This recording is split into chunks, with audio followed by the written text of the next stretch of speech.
Hello students, welcome back to Turning Point classes. The class is for second PUC, KSET, NEET and JEE Main. I am MN Rao. In today's class, I discuss the first level questions of KSET in the first chapter of physics. So previous class I discussed a few first level questions. Let me start with some other questions. Here we are given a few questions. So the first one is a soap bubble is charged. Four options are given. Radius increases, radius decreases, radius remains the same, radius may increase or decrease. These are the four options. It is a memory based question. When a soap bubble is charged, its surface area increases. This point you have to remember. Any charged body experiences an outward normal force, or there will be an outward pressure on all charged bodies. So if you remember this point, soap bubble is not rigid. Once you charge a soap bubble, automatically there is an outward force because it is flexible. So therefore its area increases. So area increases because there is an increase in the radius. So therefore I have marked A is the answer for this one. So A is option. Option A is answer for this one. Second question, if E subscript A or AX is given and E subscript equivalent EQ. So these two are electric fields at a point on the axial line, equatorial line of a dipole. Then what is the relation between these two? That is a question. Of course, it appeared in KSET 16. This is a simple question. We learned in second few classes the equation for electric field when point is on the axis of dipole. We learned the equation for electric field at a point when it is on the equatorial line. If you recall, for a short dipole, these are the two equations we have. Say Ex, E subscript Ax, electric field at a point on the axial line. This is equal to 1 by 4 pi epsilon naught 2p by rq. So vector notation, this is 2p vector 2p, this is one way of writing. Or you can write 1 by 4 pi epsilon naught, this can also be written as 1 by 4 pi epsilon naught 2p p cap divided by rq. Even this is also there. The other one is E equatorial. This is equal to minus 1 by 4 pi epsilon naught vector p by rq. This is a formula. Of course, this can also be written as minus 1 by 4 pi epsilon naught p by rq p cap. This also we can write. Now if you observe these two equations, so here P by R cube, so much, I can remove it, this much. I can write it as minus A equivalent. So therefore from here, electric field at a point on the axial line 2 as it is, this part is nothing but minus sign, I bring it to the side, minus 2 equivalent. So that means electric field at a point on the axial line of a dipole is equal to 2 times electric field at a point on the equatorial line. Of course, negative sign indicates that the fields are in opposite direction. So maybe in diagrams you might have observed electric field on the axis, electric field at a point, when point is taken on the axis, that is say in one direction, but in equatorial line, the point is taken on the equatorial line, the field is in the opposite direction. This you might have observed in the standard derivations what we have for second PUC. So therefore this is a memory based question. So if you, the standard question, simply we have to remember it. So therefore C is the answer for this question 2. Let me take another question. Charge Q1 is exerting some force on another charge Q2. Some force is there between Q1 and Q2. Now you bring one more charge that is named as the third charge Q3 closer to these two. What is the force on Q2 by Q1? Now in force between two charges, it remains the same even if you bring any number of charges. Between these two, whatever the force was there, same force will be there. So here it is asked the force on Q1 by force of Q1 on Q2. So force of Q1 exerts the same amount of force on Q2, but the net force on Q2 might be different. But the force what is exerting by Q1 earlier, same force continues to exist even when Q3 is brought nearer to it. So this is therefore it does not change, it remains the same, it remains unchanged. So this is the answer for that question 3. Now we will take one more question. An electron has initial velocity in a direction different from that of an electric field. Path of electron is. This you compare with an object falling freely under gravity. Say we drop an object. If object is dropped from a certain height, it falls straight towards the ground. Suppose the same object is dropped at an angle from a certain height. The path followed is familiar. That is nothing but parabola. Here, gravitational force or gravitational field, if you put direction, say downward direction. So object is going in the direction of gravitational field, it follows a straight path. Suppose it is dropped at an angle theta with the direction of field, gravitational field, it follows parabola path. Same thing applies here also. So here it is moving. Here if you observe its initial velocity, that means initial velocity vector makes an angle with electric field. So in a direction different from that of the electric field. Electric field is in one direction, velocity vector is some other direction. There is angle between these two. So therefore path of electron is parabola. Suppose it is moving in the direction of electric field, it would be a straight line. Straight line answer is possible if it is moving in the direction of electric field. So therefore, for fourth question, D is the answer. Now we take fifth one.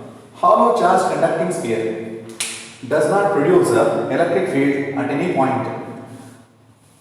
Electric field lines properties are known to us. No electric field lines inside. That means no electric field inside a charged conductor.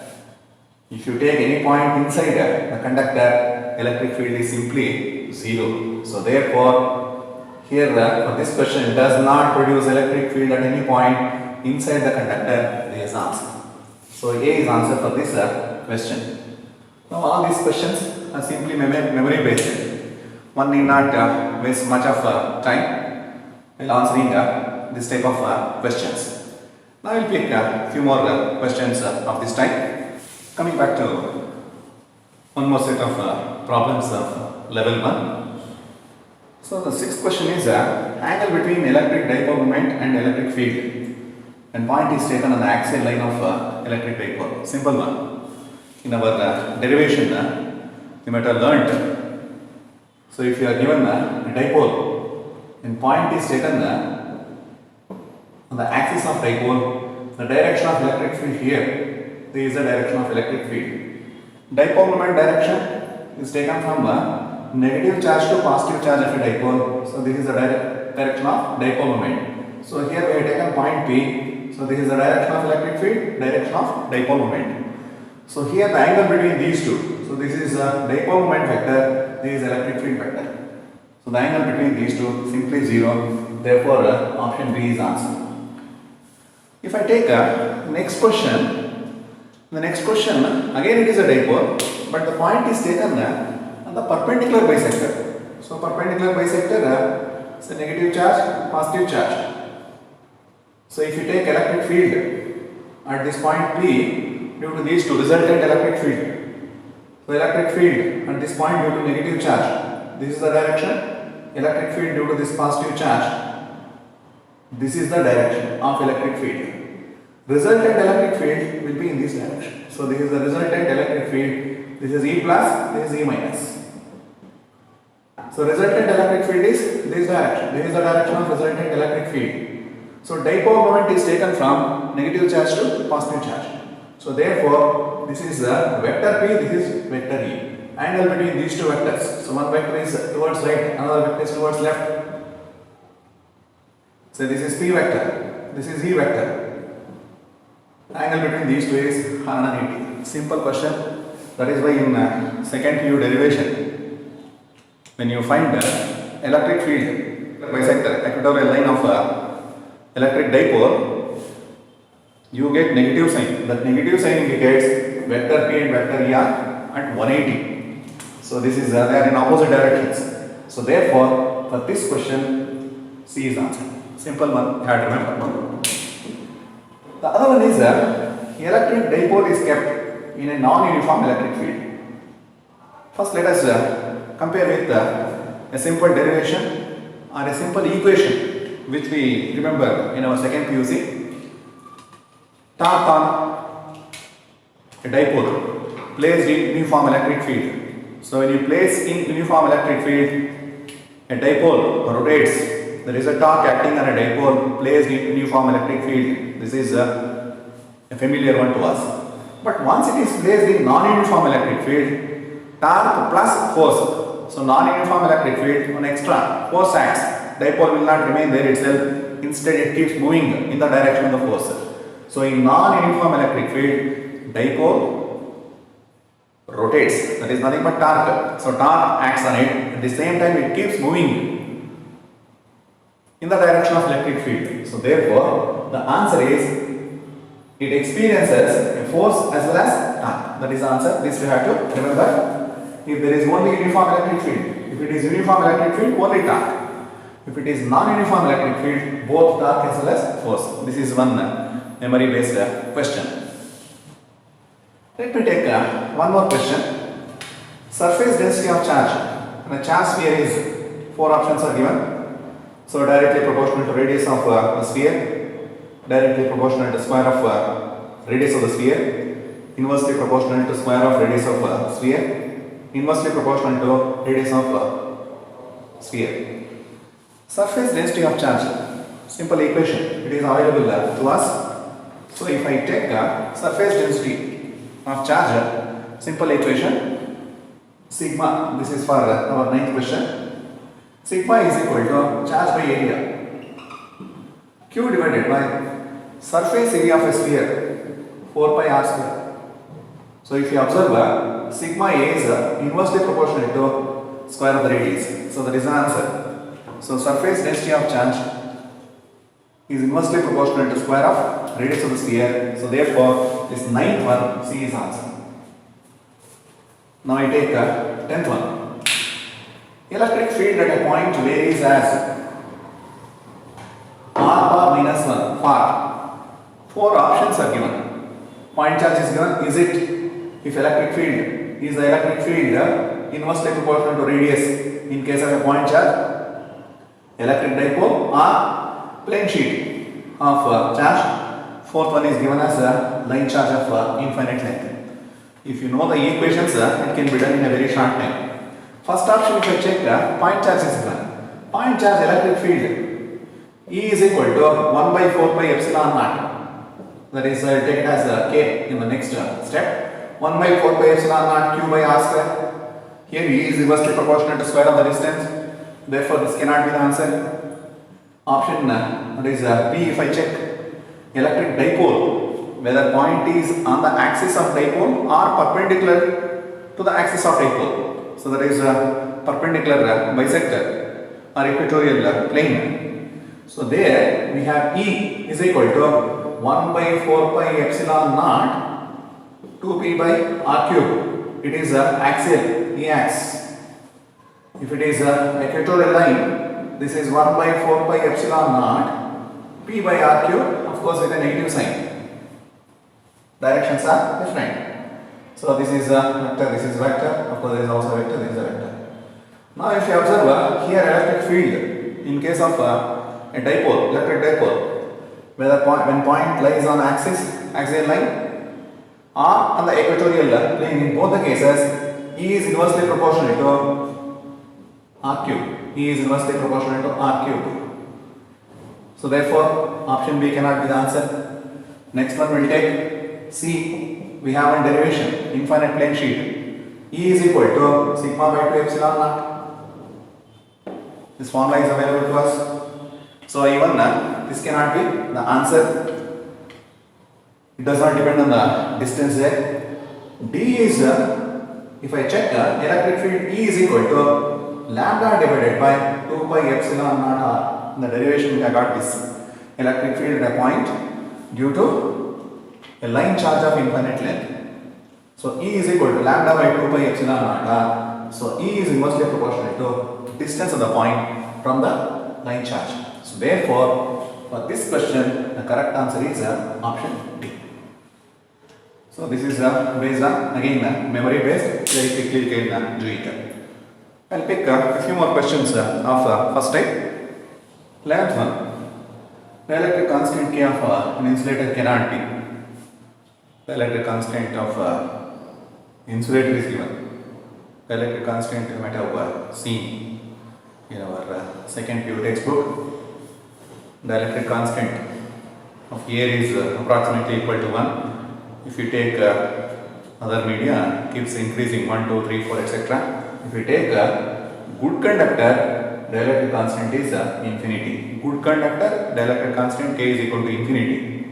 But for insulator, it cannot be infinity. So it can be any of these numbers, 4, 6, 9, etc. The electric constant of insulator can be any number including 0. The electric constant of insulator can be 0. But infinity is for conductor. So therefore, the correct answer for this question, the electric constant K of an insulator cannot be infinity. So infinity is for metals. This we should remember. So the electric constant for metals K is equal to infinity. This if you remember, that will be useful for us. Next, a point charge Q is placed at the midpoint of cube of side L, midpoint. The flux emerging from the cube. Midpoint, cube, let us imagine a room, exactly in the center of a room inside, you place a charge. What is the flux emerging? So flux emerging from the closed surface, closed enclosure. So enclosure, this is enclosed, all. Flux emerging from a closed surface, Gauss's law is available 1 by epsilon naught times Q. So Q by epsilon naught. So to this charge, the surface is symmetrical. Suppose the surface is not symmetrical, in such cases you have to construct a symmetrical Gaussian surface. So that is what we learned in second PUC. So therefore, the flux emerging from the cube is Q by epsilon naught. Same question if I extend it, what is the flux emerging per phase? Cube has got 6 phases. The flux emerging from the cube is Q by epsilon naught. If I extend this question, what is the flux emerging from each phase of the cube? Same question. Each phase, each phase. Cube has got 6 phases. The flux emerging from each phase is nothing but 1 by 6 times this one. So Q by epsilon naught. This is the flux emerging from the cube. This is flux per phase. So this is an additional question which we can remember it. Next I take another question. At some point in space, the electric field is given as 10 Newton per Coulomb. The electric field lines crossing a unit area perpendicular to electric field at this point.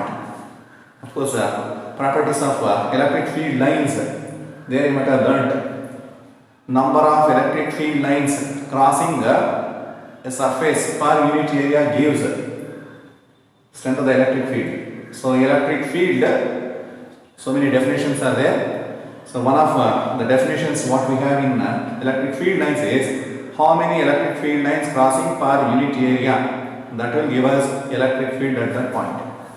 Here the number of electric field lines crossing per unit area, it is nothing but electric field. So therefore, how many lines crosses this unit area at this point? That number is nothing but what is the strength of the electric field, that is 10 Newton per Coulomb. Among given options, C is the correct answer for this 13th question. That is by definition itself. 14th, when a body is earth connected, electrons flow from the earth flow into the body. This means the body is flow of electrons from the earth to body, this is. So therefore the body must be oppositely charged. The charged body is connected to the ground. Electrons from the earth neutralize this positive charge.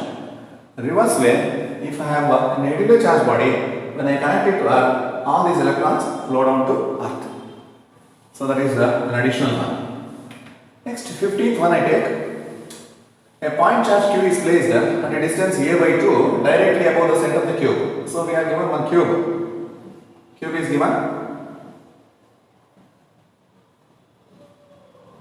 So at a distance, say this is the center of a cube, on the surface it is placed. That means imagine that you are in a room which is a cubical form, the form of a cube. So a charge is placed on the roof. That is what it says. So charge is placed at a distance a by 2 directly above the center of the cube. Then what is the flux?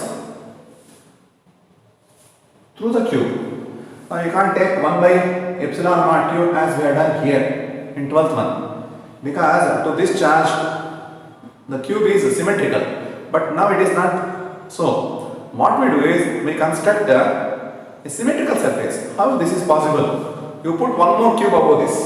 So here we have got charge, put one more cube above this. Once you put one more cube above this cube, this charge will be symmetrical to both the cubes. So downward direction you have one cube, upward direction also have one cube. So then it becomes symmetry. Then the flux coming from this 50% is for upward cube, 50% through downward cube. So therefore the flux through the cube, one of the cubes, becomes half of the previous one, half of q by epsilon naught. So there it is center. Now it is on the surface of this. So flux through this cube, when charge is placed on one of the faces, 1 by 2 q by epsilon naught, this is the answer.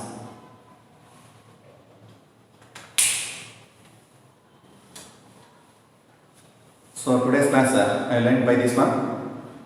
We will come back to the next class with the second type of questions from the same chapter.